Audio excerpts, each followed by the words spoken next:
I welcome all to this program, Voice of Saints. Today, June 6th, our Holy Catholic Church celebrates the feast of Saint Robert. Saint Norbert born near Cologne in 1080. Saint Norbert of noble rank and rare talents passed a frivolous youth, abandoning himself to the pleasures and vanities of the world. Though he was a canon of the church, he refused to receive ecclesiastical orders so as to continue to live in his caprices. He went to the court of the Archbishop of Cologne, then to that of Emperor Henry IV, the famous adversary of Pope Saint Gregory VII. Known also as Hildebrand, his conduct then became a scandal to his care calling since at the court of the emperor. Like many clerics of those times, he was leading a life of dissipations and luxury. One day, when he was 33 years of age, he was thrown from his horse in the midst of a terrible storm, and on recovering his senses a half hour later, he resolved upon a new life. After a severe and searching preparation, he went to the Archbishop of Cologne and humbly asked to receive holy orders. He was ordained a priest and began to preach against all the abuses and vices of his time. He encountered enemies and was silenced at first by a local council. However, he obtained the Pope's sanction and preached penance to listening crowds in France and the Netherlands. His example spoke still more elegantly than his words. He walked barefoot in the snows and wore a tunic which was a hair shirt, fasting all year long. He was compared to John the Baptist by his austerity and by the fervor of his preaching. A chaplain of the Bishop of Cambrai, impressed by the extraordinary changes in the former noblemen of the emperor's court, asked to join him. This good priest by the name of Hulk later would succeed him in the government of the new religious order which he was soon to found.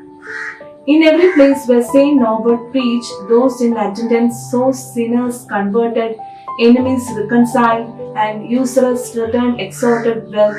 The Bishop of Cambrai decided that he found a monastery and a new order in his diocese, and a holy monk recognized at once in White Glade later called Clemenda, the place he should choose.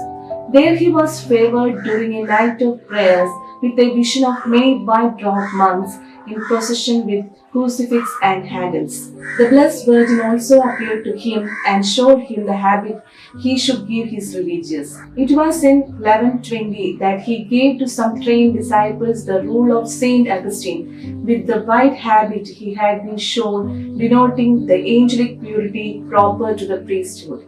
The canons regular or premonstrations, if they were called, were to unite the active work of the country clergy with the obligations of the monastic life.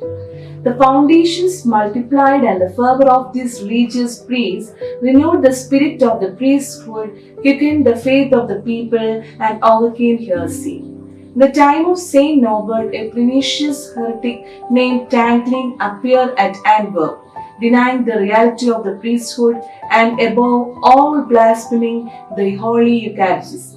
The saint was sent for to quench the error and its source, since 3,000 persons had followed this man who was allowing very wise to pass for legitimate. By Saint Norbert's burning words, he exposed the imposture, corrected the erring, and rekindled faith in the blessed sacraments. Many of the apostates had proved their contempt for the blessed sacrament by burying it in vaults and damp places. Norbert bade the converted ones and searched for the sacred host. They found them entire and uninjured, and the saint bore them back in triumph to the tabernacle.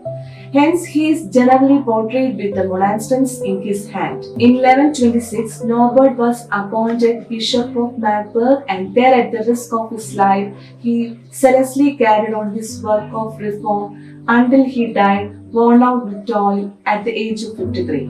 Reflection. Reparation for provocations and outrages to the blessed sacraments with the aim of Saint Norbert's great work of reform in himself, in the clergy, and in the faithful. How much do our present habits of worship prepare for our own past reverence and for the outrages offered by others to the blessed Eucharist. On behalf of Saint Sven's Association, I wish a happy feast of Saint Norbert. Amen.